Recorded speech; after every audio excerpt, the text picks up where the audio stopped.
আমি টাকা চাইছি বলার কাছে এই টাকা দিয়ে না এই জন্য রাজি আছে আমার আম্মার এই ইরসমুল্লাহ মারছে, মানে আমার মা তো গর্ভবতী মা আমার 10 বছর 10 দিন পেটে রাখছে। আমি এই মায়ের কখনোই আমি মারতে পারি না। যেহেতু 110 বছরের বৃদ্ধাকে সে এইভাবে যে ছেলে মারতে পারে তাকে ছেলে বলা চলে না, তাকে আসলে লঙ্গার ছেলেই বলা উত্তম আর কি।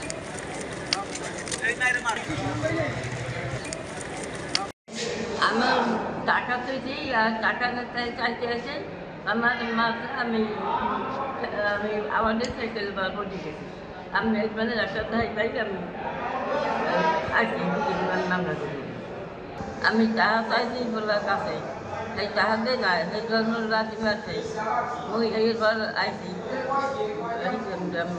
বান্ডেল থাকলে প্রতি সেনমানিতে টাকা বাঁচবে।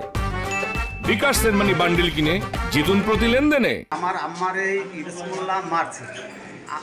ইরসমুল্লাহর কাছে আমার আম্মা 3 লক্ষ টাকা পাবে চাইতে গেছে। এইয়ার ফান্ডে ইরসমুল্লাহ আমার আম্মারে মারছে। আমার আম্মাকে নিয়ে আমরা মামলা করতে আসছি।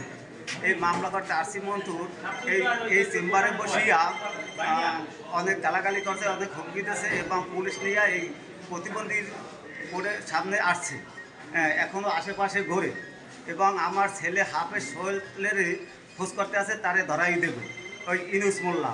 ওর অত্যাচারে কোনো কায়দায় থাকতে পারতেছি না, মায়ের ওই ওই কোর্টের ভিতর বইয়ে ধাক্কা দিয়েছে, উকিল সাক্ষী। আমার ছোট কাকা ইনুস মোল্লা, তার কাছে দাদু বাবার বাড়ির জায়গা বিক্রি করে এনে তার কাছে রাখছে জমা, যখন লাগবে তখন নিবে।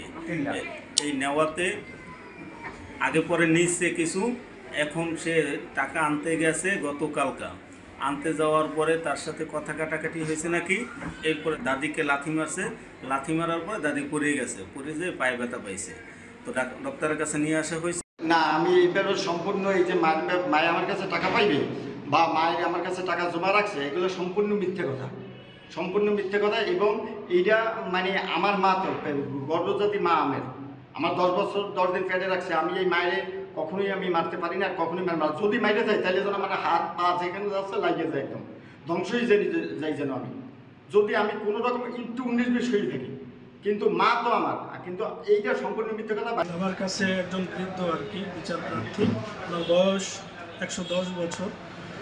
উনি আমার কাছে বিচারের জন্য আসছেন এবং উনি ওনার ছেলে আর কি, ওনার ছেলের কাছে, ওনার ছেলে ইউনুস মোল্লা আর কি, ইউনুস মোল্লার কাছে 3 লাখ টাকা পাবে। তো 3 লাখ টাকা পাবেন। 3 লাখ টাকা উনি যখন চিকিৎসার জন্য ছেলের কাছে চাইতে গেছেন, তখন ছেলে আর কি তাকে আর কি মারধর করছেন, তাকে লাথি মাইরা নিরাফলা জখম সহ অনেক কিছু করছেন। তো বিচারপ্রার্থী মা আমার কাছে এই ভোর 8টা থেকে এখন পর্যন্ত বসেছিলেন। আমি কিছুক্ষণ আগে এই যে ছেলে আর কি, কুলাঙ্গার ছেলেই বলা চলে, আমি খারাপ ভাষায় একটু ব্যবহার করলাম, যেহেতু 110 বছরের বৃদ্ধাকে সে এইভাবে যে ছেলে মারতে পারে তাকে ছেলে বলা চলে না, তাকে আসলে কুলাঙ্গার ছেলেই বলা উত্তম আর কি। যাই হোক, আমি এটার জন্য দুঃখিত আর কি, ওয়ার্ডটা ইউজ করার জন্য। তো মামলার গভীরতা অবলোকন করতে পাইরা এই জালুকাঠি সিনিয়র জুডিশিয়াল ম্যাজিস্ট্রেট আদালত আর কি মামলাটা আমলে নিয়েছেন, সরাসরি এফআইআর দিয়েছেন এবং এই ইউনুস মোল্লা আর কি, ইউনুস মোল্লার বিরুদ্ধে আর কি ডাব্লিউ ইস্যু করেছেন। এবং আমি মামলাটা আনয়ন করছি 323 এবং 506 পার্ট দণ্ডবিধি আইনের 506 পার্ট 2 এবং 323 ধারা অনুযায়ী মামলাটা আমলে গ্রহণ করা হয়েছে এবং এই আসামির বিরুদ্ধে ডাব্লিউ ইস্যু করা হয়েছে।